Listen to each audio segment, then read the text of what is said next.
Ini ini partai nekat nih. Pak Erlangga mau kemana?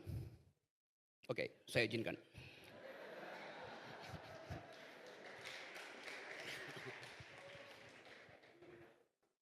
Selanjutnya tentu kita mendengarkan penjelasan atau kritik dari. Jadi kalau dari Bang Rocky Gerung ini jangan berharap yang manis-manis, Pak. Kan? Dari beliau ini pasti soal akal sehat. Jadi dipersilakan Bang Rocky. Oke, terima kasih ya diundang. Dan ini partai nekat nih. Tapi saya senang karena ini saya pakai kaos kuning. Belum nggak jelas kuningnya, harus jelas. Tadinya ini sempurna kuning. Tapi karena udah bertahun-tahun saya pakai naik gunung, dia udah mulai usang. Yang usang warnanya, bukan idenya.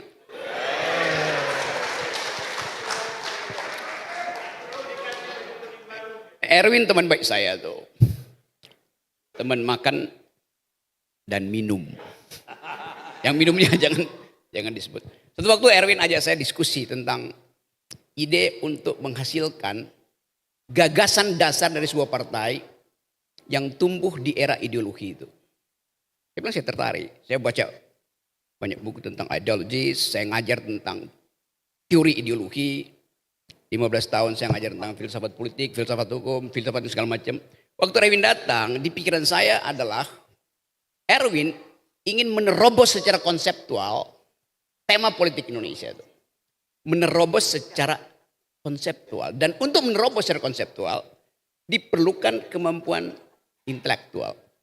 Jadi waktu Erwin sodorkan buku itu, saya bilang oke, saya anggap bahwa ini satu peristiwa yang disediakan oleh sejarah sehingga Golkar bisa regain the past itu. Golkar didirikan secara intelektual, secara konseptual, dan itu yang sebetulnya membuat Golkar bertahan.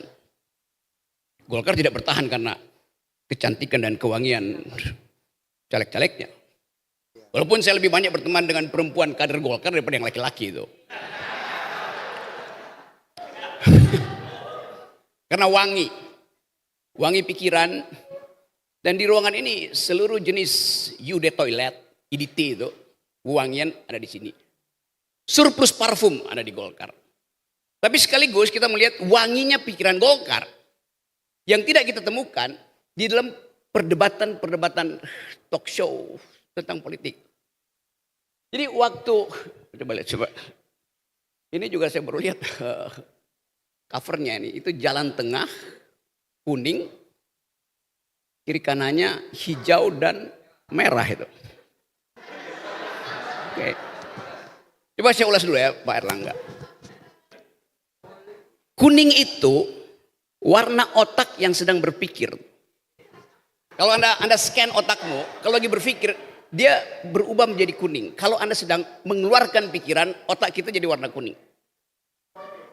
Merah itu lagi mengeluarkan kemarahan pasti.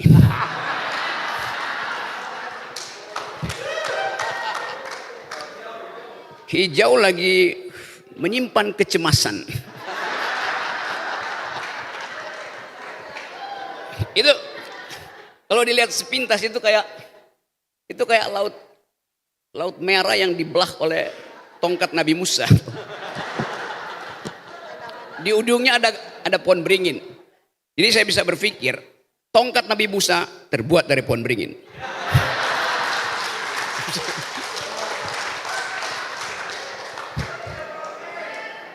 Apa? Saya balik pada situasi politik dulu tuh, Pak Erlangga. Satu waktu ada sebuah peristiwa, mungkin setahun lalu dalam sebuah pesta yang semi private. Saya duduk di samping Pak Prabowo. Mulai ngomong tentang politik. Lalu terlibatlah upaya untuk membicarakan masa depan itu. Saya bilang begini pada Pak Prabowo. Pak, menurut saya yang pantas mendampingi Anda itu adalah Erlangga Hartarto. Saya terangkan serius. Kenapa? Anda punya partai Gerindra yang syarat dengan ideologi patriotisme, nasionalisme, segala macam itu. Anda kekurangan kapasitas teknokratis. Golkar berlebih teknokratnya di situ. Jadi saya ucapkan itu sebelum Pak Prabowo memilih Gibran, bukan memilih, dipilihkan supaya memilih Gibran. Jadi sekali lagi, secara objektif bahkan secara pragmatis, Golkar itu surplus pikiran, surplus teknokrasi itu. Dan yang kita perlukan hari-hari ini adalah teknokrasi, kemampuan untuk mengucapkan masa depan dengan gagasan yang kuat dan dengan proporsi yang tepat. Itu dasarnya. Yang disebut sebagai jalan tengah. Kan itu konsepnya. Di dalam upaya untuk menghasilkan itu, ya sejarah menunda untuk menghasilkan pilihan yang baik. Sehingga Golkar akhirnya masuk dalam pilihan yang paling minimalis. Yaitu bersekutu dengan seseorang yang bukan berbasis pada, itu ada tulisannya apa tuh? Executive Education Program for Young Political Leaders. Golkar akhirnya tidak menerima political leader, tapi menerima political dealer. Bukan hasil leadership, hasil dealership. Tapi itu adalah sejarah faktual kita tuh. Saya tahu banyak hati yang meragukan arah Indonesia. Kalau yang akan memimpin sampai 2029 nanti adalah seorang yang dihasilkan oleh dealership, bukan leadership. Saya mau terus terang. Tapi masih ada kesempatan. Ini batch ke-15, mungkin batch ke-16. Anak muda itu disuruh ikut program Golkar. Suruh masuk kelas itu. Itu pentingnya satu institusi dibentuk. Bukan tentang siapa yang mau memimpin Indonesia, tapi siapa yang mau belajar memimpin Indonesia. Kan memimpin itu perlu kaderisasi itu. Dan di dalam kaderisasi itu kita isi value bangsa ini. Tadi Mbak Wiwi mengucapkan dengan baik bahwa value bangsa ini adalah kemajemukan. Tetapi betul tadi Bung Karno menganggap kemajemukan itu bisa membatalkan persatuan. Karena itu Bung Karno menginginkan satu partai yang menjadi semacam mewakili seluruh golongan. Lalu diterimlah Golkar. Walaupun sebelumnya ide Bung Karno itu didahului oleh proposal Muhammad Hatta kalau saya nggak salah. Yang judulnya Maklumat Nomor X. Untuk membuka partisipasi politik karena Indonesia belum merdeka. Untuk memperlihatkan pada dunia luar bahwa Indonesia itu demokratis karena ada banyak partai. Dan Bung Hatta sebagai orang yang pernah belajar di Eropa mengerti bahwa demokrasi hanya disebut demokrasi kalau ada multi partai. Itu dasarnya kenapa Bung Hatta mengeluarkan maklumat pendirian partai politik yang akhirnya ikut dalam kompetisi 1955. Itu yang kita punya. Lalu tiba pada era Pak Harto. Pak Harto mungkin merasa ini banyak cawe-cawe nih. Partai-partai itu. Lalu Pak Harto sederhanakan. Jadi dua kekuatan politik dan satu Golkar. Pak Harto melakukan itu demi efisiensi stabilitas. Untuk memastikan bahwa goncangan politik tidak boleh mengganggu pembangunan ekonomi. Logikanya begitu. Golkar ada di situ. Dan pada waktu itu saya masih mahasiswa. Setiap hari kita kritik termasuk Pak Akbar Tanjung. Bahwa Golkar itu peralatan dari militer. Semua mahasiswa dengan bangga mengatakan Golkar adalah peralatan dari militer. Sipil yang dikendalikan oleh militer. Tapi kita bisa penuhi keterangan itu dengan menganggap bahwa pada waktu itu kekuasaan tentara memang in optima forma. Sehingga bagi Pak Harto ya udah stabilitas dinomor satukan. Walaupun triloginya adalah stabilitas, pemerataan dan apa satu lagi itu pertumbuhan ekonomi diputar-putar.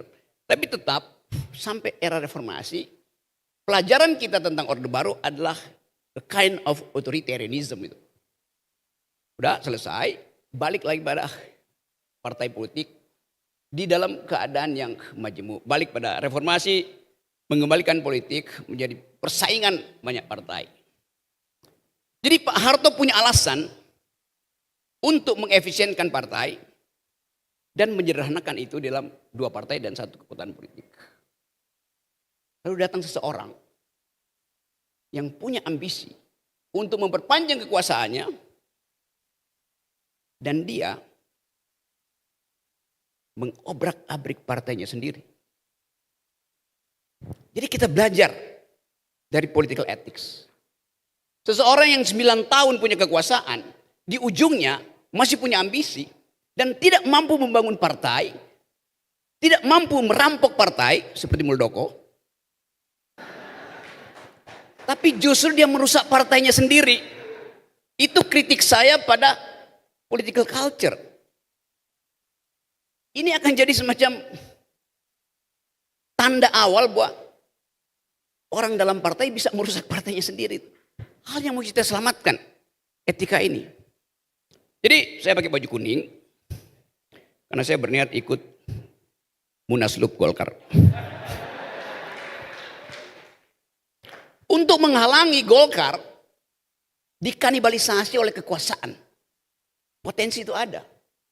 Karena perencanaan politik selama 9 tahun ini atau 6 bulan terakhir gagal dikendalikan oleh yang bersangkutan. Jadi ambisi itu tetap ada dan politik selalu hidup dalam ambisi itu. Saya kritik itu setiap hari itu.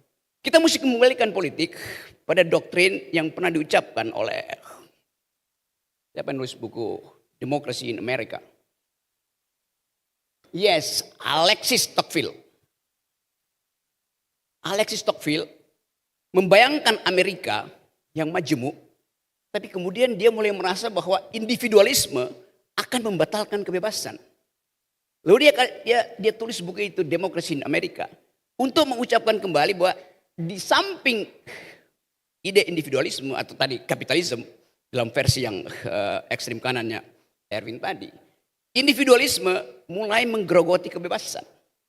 Nah di kita istilah individualisme sering dikaitkan dengan kapitalisme.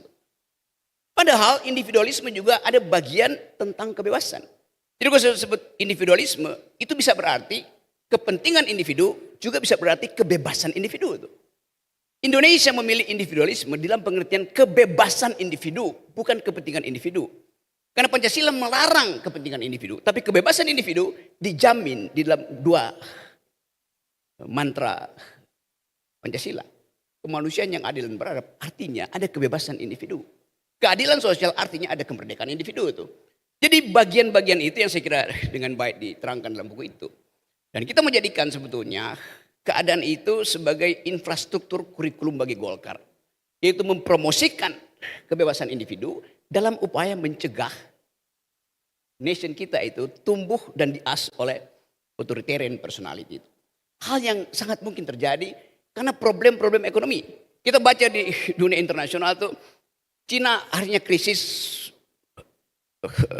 market, tadinya krisis soal properti. Nigeria sekarang inflasinya naik 600% sama seperti Indonesia tuh. Nigeria 200 juta penduduknya tuh. Jadi ada situasi di dunia yang memungkinkan kita dijebak kembali dalam krisis yang di luar kapasitas kita untuk berpikir. Jadi buku ini menuntun kita untuk mulai mengerti bahwa Golkar memerlukan. Pak Erlangga mau kemana? Oke, saya izinkan.